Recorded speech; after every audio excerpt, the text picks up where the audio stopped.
empreendedores da TV Cidade, canal 14 da NET. Estamos no ar com mais um programa A Arte de Empreender e hoje estamos recebendo aí um grande amigo, companheiro por muitos anos, né? Esteve aí na área do empreendedorismo e hoje está como assessor. Que tal? Recebemos hoje nos estúdios o nosso amigo Senair Gomes. Fala aí, Senair, tudo certo? Obrigado pelo convite, Ednei. Essa assessoria é meio engraçado, né? Eu sou um palpiteiro. Um palpiteiro, é isso que nós comentamos antes. Eu vou lá na tua empresa, você me conta a tua história, eu fico respeitando o teu histórico, a tua filosofia de empreender, a tua maneira de empreender. Eu vou te dar alguns palpites, outro faz assim, outro faz algumas sugestões. Mas é muito bom voltar aqui na TV Cidade e falar sobre um assunto que eu tenho alguns anos de experiência. Então, obrigado pela atenção de quem nos acompanha e vamos ver se aproveitam alguma coisa, principalmente o setor empresarial e o setor dos grandes empresários das empresas menores. É isso aí. Para quem não conhece Senair, né? Eu acho impossível alguém não conhecer. Senair, dono da Furgobento por 30 anos, mais 10 anos no mercado aí, vendendo, né? Não, supermercado. Supermercado? Na área de supermercado e depois ainda na mão de obra mais alguns aninhos aí. Eu fiquei como funcionário quase 10 anos fazendo contabilidade, começando como auxiliar de escritório. Então, essa parte de finanças, que é o assunto principal, já me despertava atenção, até porque no quinto mês do primeiro emprego, eu já cuidava do caixa. Do dinheiro do caixa, que a menina que operava o caixa me pedia troco. Aquela coisa, eu tinha a chave do cofre. Então isso foi muito bom, me deu responsabilidade desde o início e passei por tudo depois. E na área associativa também, eu cheguei a ser estário presidente da SIX por 3 anos. Na Associação de Garantia de Crédito também fui um dos fundadores, fiquei 2 vezes presidente. Numa central de compras em Caxias para pequenos comerciantes no ramo de alimentos, eu também fui um dos fundadores e fiquei 4 anos em eleições livres e diretas, auditáveis, todos os anos. Então eu fiquei 4 e depois vim cuidar da Furgobento. É bacana. Então, para o empreendedor que está em casa hoje, como o Senair já deu a palhinha aí do nosso assunto, a ideia hoje é falar um pouquinho sobre o financeiro das empresas, né? O programa procura trazer empresários, né, pessoas das mais diferentes áreas para dar dicas, falar para o empreendedor que está em casa hoje algumas soluções, né, para aquela velha história, né, nas pedras que eu tropecei, não precisa de repente tropeçar, e a gente vê hoje que a parte de finanças é um setor muito importante das empresas. Eu acredito assim hoje que a empresa em si, se ela não tem um controle dos seus números, a chance dela não passar, né, de alguns anos, 3 a 5 anos, é grande. Então hoje, Senair, eu quero te dizer, já iniciar, né, nessa área do financeiro, o que tu diria, né, para quem está passando por essa dificuldade do financeiro, por onde começar? Né? Qual é que seria o primeiro passo? A pessoa está passando por um momento financeiro, como a gente estava comentando em off aqui, a pessoa está devendo, está com contas atrasadas e tal. Qual é o primeiro passo? Né? O que seria a primeira etapa? Me permite fazer primeiro uma introdução, vamos dizer, do histórico dos financeiros das empresas ao longo desses últimos 50 anos. Então, assim, rapidamente. Teve período no Brasil em que a inflação disparou. Começou lá no regime militar, chegou a 12% ao ano, já todo mundo queria o couro do Delfim Neto, e aí veio a turma do Sarney, chegou a 83% ao mês. Então, verdade. Vamos lembrar disso, 83% ao mês. Qual o cara que cuida de finanças, cuida do financeiro de uma empresa que tem algum norte? Perdemos totalmente o norte das coisas e eu passei por esse período também. Depois veio a valorização do dólar, primeiro uma desvalorização com o plano real. Não quero falar dos cruzados da vida, porque ali foi um fiasco. Foi curto, mas né? O Collor fez fiasco também. Aí veio o Fernando Henrique, que era um sociólogo, e conseguiu, através da sua equipe, ainda com o Itamar, criar o plano real, que acabou com a inflação, literalmente. O dinheiro passou a ter valor, dólar teve época que valia 70 centavos de real, Contar isso hoje parece mentira. Sim. Depois se emparelhou, dólar e real ficaram iguais, isso em 94, 95, e depois, devagar, o dólar foi ganhando força pela nossa fraqueza da economia. Em 99, de uma hora para outra, e aí quero chamar a atenção dos que cuidavam do financeiro na época, de uma hora para outra o dólar saltou, supervalorizou, né? A desvalorização da nossa moeda, moeda foi enorme de uma hora para outra. Os juros saíram de 2% para 6% ao mês. Quem faz previsão diante de um cenário deste? Então houveram muitos problemas na virada do século em função disso. Mas a partir desse momento a gente começou a ter um norte, a gente começou a planejar alguma coisa a partir de 94. Começamos a planejar. Porque no primeiro momento ninguém acreditava que a inflação ia ser contornada. A minha geração viveu sob a égide da inflação alta. Sim. Aí a gente começou a fazer planejamento. E teve um momento aqui, 2005, 2006, que só se falava em planejamento estratégico. Era o supra-sumo das empresas. Todo mundo falava isso. Vamos planejar. Vamos planejar porque agora vai. Aí em 2008, deu aquela crise, eu fui convidado para uma reunião muito importante na UX em Caxias, para falar sobre as saídas para a crise em 2008. E todo o pessoal da mesa entendia que a saída da crise era passar a conta para as empresas. É isso que eu quero chamar a atenção. Veja que às vezes a empresa tem o seu planejamento, tem a sua maneira de trabalhar, tem os seus custos bem calculadinhos, tem a sua margem de lucro. Porque o oxigênio das empresas é o lucro. É o lucro. Na verdade, a gente, né, toda empresa, que nem diz, a gente não é a empresa, ela não é uma ONG, né? Ela existe para gerar dinheiro de fora. A gente precisa gerar lucro, né? A empresa precisa gerar lucro. Ela não sobrevive, até porque nós brasileiros não levamos muito a sério os imprevistos, mas eles acontecem. Então, a gente não pode sobretaxar as empresas, e agora veio o Paulo Guedes dizendo que a nossa carga tributária terá que ser diminuída de 40 e não sei quanto para 26, 25. Se isso realmente acontecer, para o empresário vai ficar muito bom de trabalhar, e para o consumidor também. Mas eu sempre digo que nós temos alguns problemas estruturais no país que vão dificultar, primeiro, a gente ser competitivo internacionalmente. Sim. E se a gente não é competitivo, só o mercado nacional e vindo coisas de fora, nos torna mais vulneráveis enquanto empresa. Mas, especificamente sobre o financeiro, eu penso que o problema número 1 das empresas começa na sua origem, na montagem da empresa.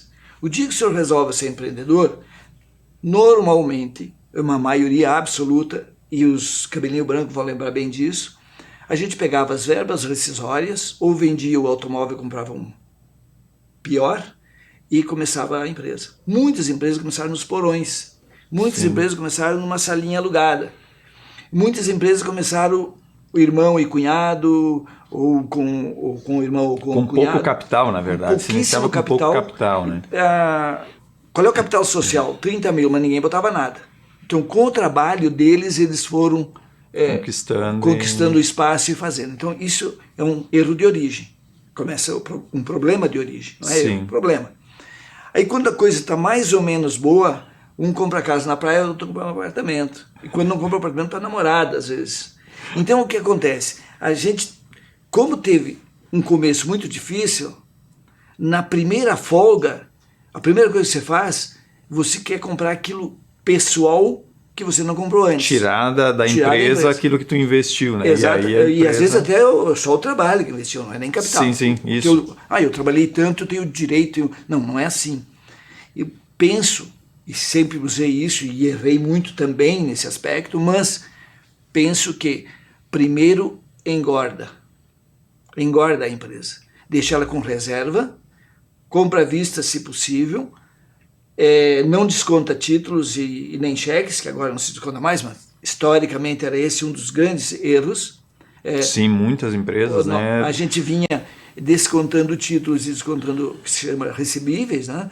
Você fecha o buraco agora e já abre o do próximo mês, porque no próximo mês não recebe. Sim. Aí quando vem reembolso fica pior ainda. É que na verdade, essa aí que nós falamos, a questão do planejamento, né? Porque eu acho que hoje posso falar, né? A gente está com a empresa aí basicamente constituída há 9 anos, mas que a gente definiu encarar fazem 5 anos. E eu tenho o privilégio de falar que a gente nunca descontou nenhum título e a gente nunca tinha atrasado nenhum título até o ano passado em questão da pandemia. A gente honrava muito, mas a gente fazia o quê? Todo esse planejamento. A gente ia passar um orçamento, nós não fazíamos conta de padaria, que se chama, né? Então a gente já desde o início a gente tentou buscar um sistema que nos auxiliasse a fazer uma precificação legal, né? Porque eu acho que para que a empresa não tenha essa questão de trocar títulos, é falta de planejamento no preço de venda do produto. Então, não acha que de repente na precificação, que a gente fala, né? Custos fixos, variáveis, toda essa questão, não se tem todo esse conhecimento e a pessoa vai lá 1 vezes 1 e tá feito. Mas as teorias todas são válidas. Agora, para mim, o que resolve é o resultado. Então, se você começa o primeiro dia do mês, você colocou o seu estoque aqui, eu tenho 50 mil de estoque, e você começou a trabalhar. Tuas compras, as tuas vendas, e chegou no final do mês, as tuas despesas. Você passou a régua, conta o estoque. Tem o mesmo valor? Beleza. Quanto você tinha para receber? Tanto. Continua a mesma. Quanto você tem para pagar? Tanto. É a mesma. Tu não teve lucro, zerou. Mas essa conta tem que ser feita. A precificação, você tem que ter um olho no gato e outro no padre. São coisas completamente diferentes, Sim. um gato e um padre. Por quê? Você tem que ter... Primeiro, eu vou ser competitivo com este preço? O que eu tenho que fazer para ser competitivo? Por isso que eu falo sempre que cada empresa tem as suas regras básicas para ser seguida, baseado em quê? Baseado no primeiro, onde eu estou. DNA da empresa também, né? Porque tem algumas... Eu hoje, por exemplo, tenho muito pouco estoque. Mas ramos de atividades que decidem isso. Num supermercado, tu compra hoje para vender hoje ou amanhã. Numa fabricação de móveis, você compra o móvel, tem que cortar, tem que fabricar, tem que entregar para depois receber. Demanda um tempo, giro. Isso, que nem eu hoje, por exemplo, entre o fechamento do pedido, né, assinatura do contrato e o dinheiro que quando eu vou receber são 65 dias. Aí que vem o principal problema que se chama em administração financeira. O teu fluxo de caixa. Isso aí. Então, se você compra com 30 dias, vocês têm que vender com 15, com 10. Se você compra em 60, o máximo 30. Porque esses 30 fica no meio do caminho para que você possa vender, receber e repor. A gente não costuma fazer isso. Verdade, eu falo por experiência própria, né, que o ano passado o que aconteceu com a empresa foi isso, tipo, como a gente não tinha esse conhecimento, então eu estava financiando meu cliente há 120 dias, recebendo então 30, 60, 90, até 120 dias, mas com o meu fornecedor eu estava pagando 28,56. E aí chegou um momento que nós começamos a dizer, poxa, mas nós estamos vendendo, tá faturando, tá entrando dinheiro, tá, mas onde é que tá o dinheiro? Quanto mais vende, mais falta dinheiro. Mais faltava dinheiro. E aí começamos a olhar de nossa, e aí quando vimos, o buraco tava grande. Mas não, peraí. Eu fiz uma muito pior. Eu vendia furgões, que hoje é mesmo que vender automóvel, né? Um furgão hoje é 70 mil. Então é um valor alto. E eu financiava o meu cliente em 10 vezes, sem entrada, e pegava esse dinheiro no banco, para que ele me pagasse, eu pagasse o banco. Uhum. Só que o banco eu pagava e ele não me pagava. 2, 3 que faltasse, não honrasse o seu compromisso comigo, e eram muitos. Sim, acontecia, que eu facilitava muito, aí eu vendia mais, ficou pior, vamos parar com isso. Aí depois veio a famosa entrada, que isso no teu ramo, no ramo que eu trabalhei, não é o caso do supermercado, que é toma lá da cá. Sim. Eu era o Sarney da vez, toma lá da cá. Então, mas no teu ramo, como no ramo de fabricação de carretas, qualquer ramo, só estou dando 2 exemplos para entender. Precisa ter uma entrada. Tem né? que ter uma entrada, Tem que porque você compra uma boa parte do material, reforce o teu fluxo de caixa, para você não precisar correr no banco, pegar o dinheiro emprestado. Porque eu passei por um período em que o gerente era muito meu amigo. Ele aumentava o cheque especial. Então ele rentabilizava a agência dele. Sim. Ele o banco quer vender, né? O banco quer. Quanto mais verba tu pegar do banco, melhor para eles. Mas o né? gerente teu amigo é que diz: não usa cheque especial, eu tenho uma outra linha de crédito. Mas ele não rentabiliza a agência dele. Ele Sim. não cresce profissionalmente. Então a gente tem que entender isso. A partir do momento que eu comecei a entender isso, as coisas começaram a mudar. Porque a gente não sabe tudo nunca. Imagina quem está começando. E o dinheiro, na verdade, de banco, né? Ele é muito fácil. É muito fácil o acesso. Se tu tiver uma conta, um CNPJ limpo, hoje tu consegue linha de crédito em qualquer banco. Eu recebo ligações, a Sandra recebe ligações de vários bancos, quase que todo mês, oferecendo cartão, oferecendo isso, oferecendo linha de crédito. E a gente, na verdade, só usufrui do crédito na questão do investimento tecnológico. Por exemplo, que nem agora a gente está pensando numa máquina que acelere o processo, onde a gente consiga entregar mais, né? E aí com um custo menor. Então aí que a gente está negociando com o banco para conseguir essa verba através do Pronamp ali para poder, hoje se eu levo uma semana para produzir um determinado produto, com essa máquina eu vou levar 2 dias. Então eu entrego mais, com mais agilidade, com mais qualidade, né? Aí eu acredito que seja uma boa ideia de se investir, né? Não existe receita pronta, mas se existe uma receita que é infalível, é você financiar uma máquina que te reduz custos, te acelera a produção e você financia ela o máximo de prazo possível. Que ela se pague, né? Com certeza. Então, assim, com custo financeiro baixo, que é o Pronamp e outras linhas de crédito, que na minha época não tinha. Hoje era 120 dias. O Pronamp está liberando com 11 meses de carência. Então até tu botar a máquina a funcionar, até tu, né, tu vai criando um fôlego ali e quando tu começar a pagar, a máquina já está se pagando, né? Desde que você não mexa no capital de giro, desde que você não mexa no fluxo de caixa, para não ter que sair apavorado buscar dinheiro, porque o dinheiro imprevisto é o mais caro que existe. O dinheiro para o capital de giro tem que ser próprio. O mínimo de terceiro, se for o caso, na eventualidade. Mas o capital de giro tem que ser próprio, o fluxo de caixa não pode estar negativo nunca, e esse investimento tem que ser via banco. E longo prazo. Longo prazo. O investimento porque se a gente pensar, a máquina é um bem imóvel. Ela não se mexe. Ela fica lá. Seria, em outras palavras, enterrar dinheiro.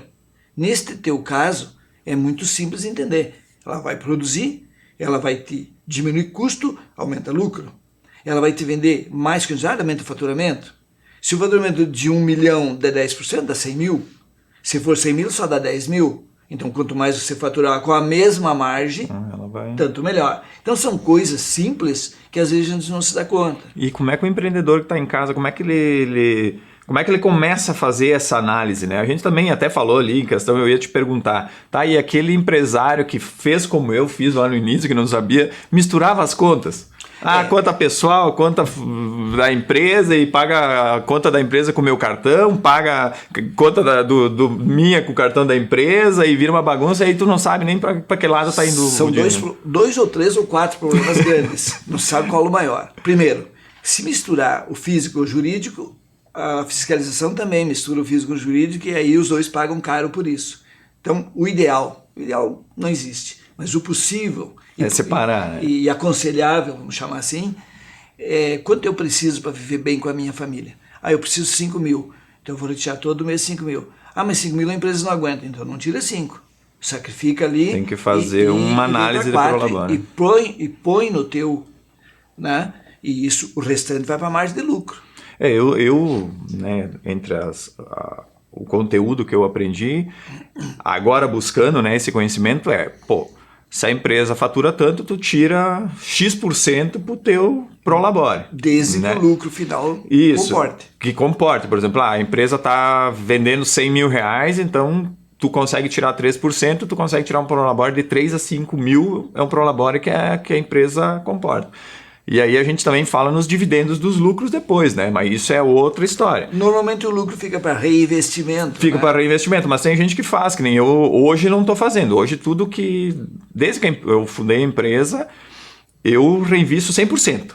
Entendeu? Eu tiro meu salário, entrou 10 mil de lucro, é 10 mil comprando máquina, investindo em qualidade, né? Equipamentos para aceleração. Porque um dos erros normais que se faz... Eu trabalho de empregado, minha esposa de empregada, nós ganhamos 5 mil por mês. É um bom salário, a gente vive bem com 5 mil. Aí eu monto uma empresa, eu tenho que ganhar 10 e ela 10. Não é assim que funciona. Não vai dar. Então é um erro comum. Eu ando de Chevette, aí eu sou empresário, não, mas agora vou comprar uma Ranger nova. Uma Ranger nova hoje é quase 300 mil. Ou um Aí carro começa a se similar. endividar e é a empresa que acaba pagando a Exatamente. dívida. Então, essa mistura do particular que você falou antes com a empresa não é aconselhável. Mas eu estou passando por um momento difícil. Alguém me pediu dinheiro emprestado. Vou lá no caixa da empresa. Não, tu empresta do teu? Não, do meu. Não vou arriscar do teu. Por que tu vai arriscar o da empresa? Se ela é a empresa, tu é sócio ou é tua? Então, às vezes, a gente tem a ideia de que a empresa pode tudo.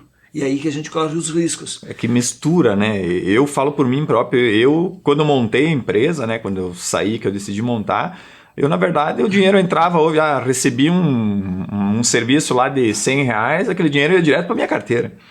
Entendeu? Não, Aí chegava, eu não sei. Mas é normal. É isso, normal. é coisas que enfim, eu não aprendia, né? Como a gente falou, eu não tinha esse espelho assim, não. Ó, tua empresa é assim, é assim. Aí com o decorrer do tempo, tu começa a ver. Daí chegava a empresa, tava com conta para pagar, eu tirava do meu e pagava da empresa. Misturava. Tava eu, né? Uma Sabe troca, que né? agora você falando, eu lembrei. A minha grande sorte da vida é que eu fui contador. Eu contava a história das empresas para os outros. Eu contei a história de 9 empresas diferentes, todos os ramos de atividade, menos hospital. Nunca fiz contabilidade de hospital. Uhum. Mas as outras contabilidade, quase todas, por móveis, estofados, móveis, tinha uma confecção, tinha material de construção, teve transportadora, trabalhei em 2. Então, eu sempre fiz, além do comercial, ajudava no comercial. Então, tu tem uma noção de como toda a empresa funciona. E isso me ajudou muito.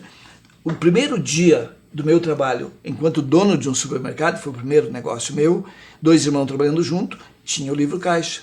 No primeiro dia. Quanto nós vendemos? Tanto. Foi onde o dinheiro? Foi para o banco. Então, abri a conta bancária, eu controlava o saldo bancário numa... tinha computador? Sim, numa planilha manual. E o caixa feito à mão. Tinha que fechar. No final do dia, tu fechava o caixa, pegava o dinheiro, contava e lançava, fazia fechar e lançava. Então, com este caixa diário, não tinha como você, no final do mês, estava lá o valor vendido dia por dia somado total, menos as despesas, e mais ou menos, porque no supermercado de bairro não tem como tu ter um controle de estoque. Hoje tem. Sim, hoje tu entrou no mercado e já está automatizado, é só passar o planilha de barra. Mas no olho assim, o lucro está mais ou menos bom. E no financeiro, dando para pagar as contas, sobrava o saldo bancário, também estava bom. Se estocava mais um produto, outro perto de aumento. Aí quando veio a loucura eu comecei em 81, quando veio a loucura de 83, consternei, aí bagunçou. Mas de qualquer forma, tu vai pegando experiência, vai no visual. Agora, o bom mesmo, que hoje tem condições, é saber exatamente o que você ganhou no mês ou não. Porque baseado, agora mesmo, à tarde, estava falando com o rapaz que está tocando a empresa onde eu tinha a minha. Sim, está lá embaixo. Tá lá. E ele me mostrando o resultado dos 9 meses de atividade até hoje. A gente implantou o sistema simples e ele mostrou onde está o dinheiro. Mostrou onde está. Então, isso para mim... vamos dizer assim, é um retorno que ele não tem que me prestar conta. Ele me pagando aluguel é a conta. Mas ele me mostrando assim, feliz da vida, porque está dando certo. Pelos conselhos que tu deu para ele, enfim, tudo, tá ali ajudando, a oportunidade também, ali. né? Então, assim, isso é vida. Eu gosto muito disso, de ver essas pessoas que a gente palpitou, como eu falo, né? Sim. E mostrou uma saída, uma outra e acabou dando certo. Então, eu fico muito feliz com isso. E quem está nos assistindo, não é difícil. É simplesmente você anotar tudo. Se é no computador, ou numa planilha, num caderno, numa agenda, não importa. Chega no fim do mês, soma a venda, diminui as despesas e vê se está sobrando. A primeira coisa que a gente tem que fazer é identificar onde está o problema. Nós estávamos falando também da questão cultural, né? Eu acho que um pouco é essa cultura também, né, que nós temos na nossa região. Eu acho que não só na região, mas em vários locais, que o empresário, quando começa, ele não faz aquele planejamento, né, não, vamos planejar, vamos aprender como utilizar uma planilha, vamos entender um pouquinho, que nem eu finança, eu pulava fora. Falava em matemática, não era meu negócio, né? Só que agora eu estou me obrigando a aprender. né? E tu não acha que de repente o que precisaria, até o programa Arte de Empreender surgiu com essa ideia? Tu não acha que esse empresário ele deveria buscar entender um pouquinho de cada coisa? Porque hoje a gente é muito mais operacional. O Odinei sabe fazer fachada, o Odinei sabe fazer calçada, o Odinei sabe fazer móveis, ok.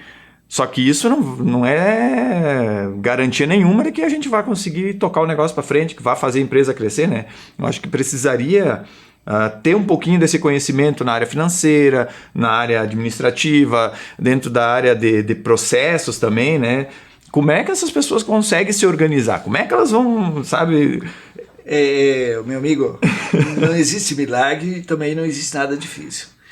A primeira coisa que eu faria hoje, se eu fosse comprar uma empresa, comprar a empresa do Odinei, primeiro, eu vou saber quem são os fornecedores, quem são os teus clientes, como ela foi gerida até hoje, como tu faz, quais são os teus processos. Em cada processo que você vai me explicando como vai fazendo, eu já vou identificando onde estão os problemas. Não é difícil você entender.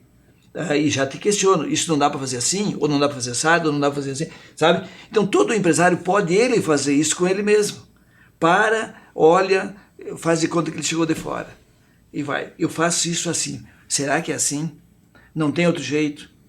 Porque muitas vezes no embalo, e eu falo isso por experiência própria, no dia a dia você vai repetindo processos, tanto na parte de produção, como na parte administrativa, como na parte financeira, com o RH, que se chama hoje, que era o departamento de pessoal antigamente. Tudo isso tem um jeito de trabalhar. Mas às vezes tu passa 10 anos e nunca é questionado se esse jeito é o melhor. Aprendeu daquela maneira e continua tocando o barco não assim. Precisa você pagar uma consultoria, não precisa você pagar coisa nenhuma. Talvez, se você identificar que precisa, contrate. Mas primeiro vá você mesmo.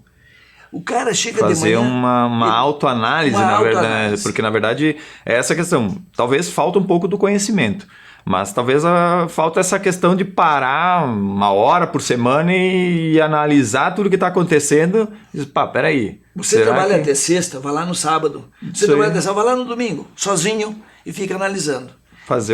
Não é perder um domingo, você vai ganhar um meio-dia do domingo analisando processo por processo. Não importa o tipo de atividade, não importa o que você faz, não importa nada disso. Como é que vive, qual é a vida da tua empresa? Na minha empresa, amanhece o dia assim e anoitece assim. Tudo isso que acontece durante o dia, essa rotina da empresa, tem certeza que só tem esse modelo, só tem esse jeito de fazer? Só dá para fazer assim, fazer uma anotação. Ou quem sabe eu vou visitar um concorrente que é meu amigo. E a gente tem tantos amigos concorrentes. Hoje a concorrência é o chinês, o resto é tudo parceiro de sofrimento. Né? Então a gente tem que ter essa percepção. Trocar as dores, na verdade. Né? Eu acho que a gente precisa se unir mais, cada setor se unir e acabar compartilhando a dor um do outro. Eu passei por isso, não consigo resolver. Então eu vou voltar no tempo de novo. Enquanto eu estava presidente da SIC, começou os grupos que tem hoje a Revifar, que ainda existe, está meio parando, mas existe. Teve grupos setoriais que sentavam para contar suas dores e falar dos seus problemas. Eu só tenho uma coisa para te dizer. Se tu conversar com um supermercadista lá de 1985, 90, por aí, quando a gente tinha a central de compras para pequenos comerciantes, se reunia toda segunda-feira para bater papo e cada um contar as suas coisas. Nós chegamos a 120 numa sala naquela época, em Caxias.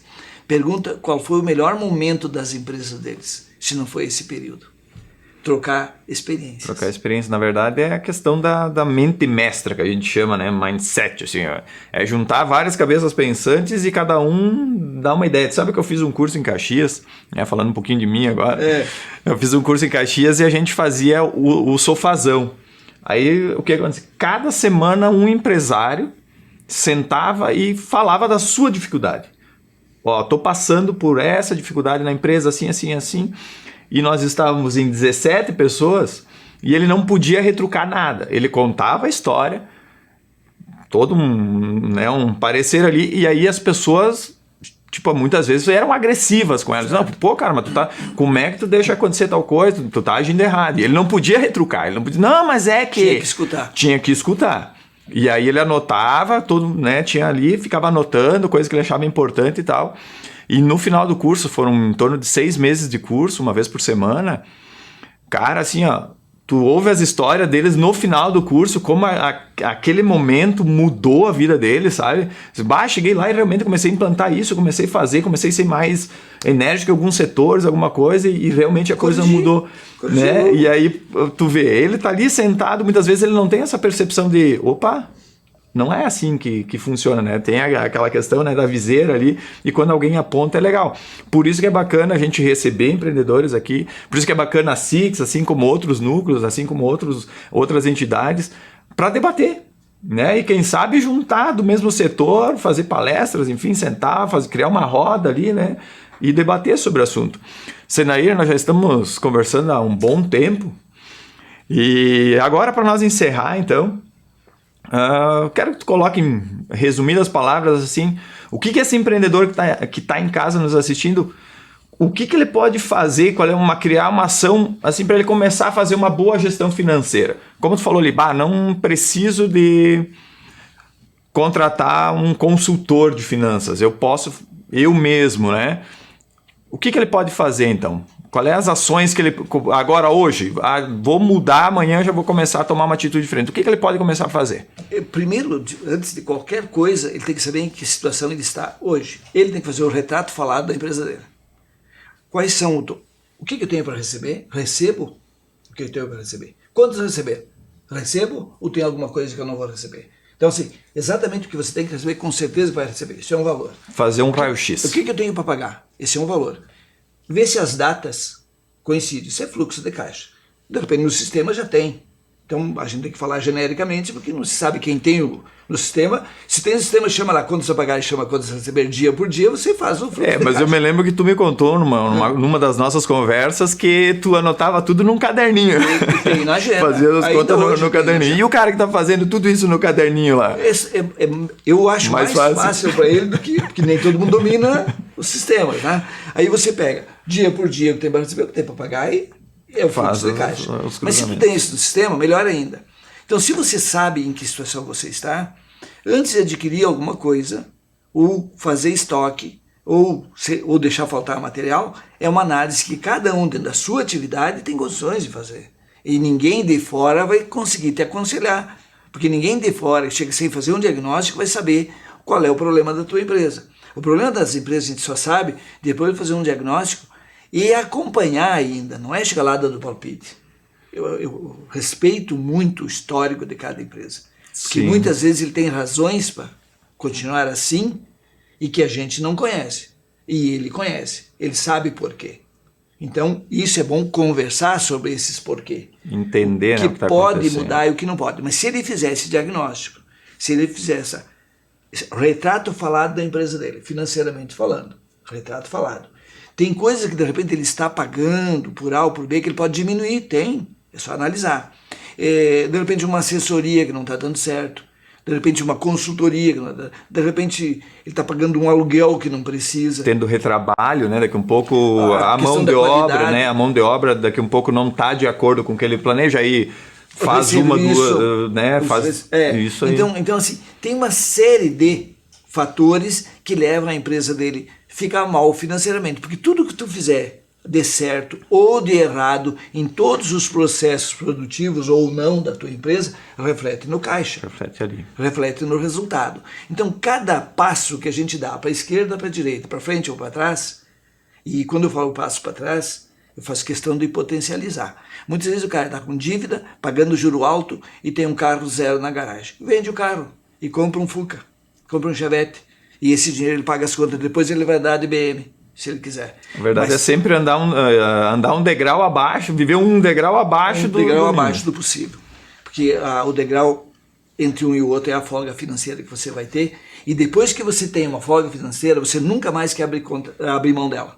Ela te dá tanta tranquilidade, pena que eu descobri isso muito tarde. É a famosa liberdade financeira. Liberdade financeira. Liberdade financeira é o sonho de todos os empresários, mas a gente trabalha de segunda a segunda e não descobriu. Tu descobriu tarde agora. Eu descobri tarde. E tipo, por quê? Eu não tinha que comprar o segundo apartamento, eu não tinha que comprar não sei mais o que não me fazem diferença nenhuma hoje. Não faz diferença. A gente chega numa idade que tendo saúde chega, e saúde não é tão caro assim pagando o plano de saúde. Mas para isso a gente precisa guardar dinheiro para poder pagar o plano de saúde. Então, e não é um apartamento para pagar o plano de saúde. O dia que você quer vender, não vende. Vende pela ou metade do preço. vende mais abaixo do mercado. Ou chega numa idade tem que se ir preparando para guardar o dinheiro. Eu acho que não é difícil falar em finanças a partir de um momento que a gente começa a fazer as coisas certas. Pode sobrar bem pouquinho, mas ele tem que sobrar esse mês e no próximo também. Essa oscilação de um mês para outro, de um ano para o outro, que a gente tem que evitar. Sabe que eu ouvi uma frase, agora tô falando isso, eu vou compartilhar aí com o empreendedor para nós encerrar. Já quero agradecer aí o Senair pela participação e espero recebê-lo novamente. E para encerrar então, empreendedor, eu ouvi essa seguinte colocação aí de um empresário aí do Brasil e ele falou o seguinte, que se a gente gostasse realmente de dinheiro, né, a gente não queimaria. Daí ele faz uma analogia com uma planta. O que a gente faz com uma planta? A gente planta a semente, a gente rega, né, a gente cuida e aí depois a gente come os frutos. O dinheiro de uma empresa ou do nosso suor do trabalho seria o fruto. Só que o que a gente tem o costume de fazer? A gente não pega e não come só o fruto, que tudo que a gente construiu deu. A gente tem o costume muitas vezes de cortar a planta, né? Porque a gente já quer fazer daqui um pouco, pegar a madeira, utilizar em outra coisa. Então o que o Senair colocou agora no final basicamente é isso, né? Muitas vezes a gente quer construir muito, comprar muitas coisas, investir em carro, né, imóveis e tal, e aí a gente não pensa nesse dinheiro, né? Investir em outras coisas. Então, acho que fica a dica aí para vocês, né? Espero que tenham gostado do programa, acho que foi muito produtivo, né? Porque foram alguns minutos aí. Se você gostou, clica aí no joinha, compartilhe, curta aí o canal da TV Cidade. E em breve teremos mais convidados especiais, assim como o nosso amigo Senair e companheiro. Fiquem com Deus, até o próximo programa Arte de Empreender. E não esqueçam, né? Compartilhe o vídeo aí e ajude a TV Cidade a levar esse conteúdo a mais gente. Valeu, um abração a todos, obrigado Senair. Obrigado mesmo.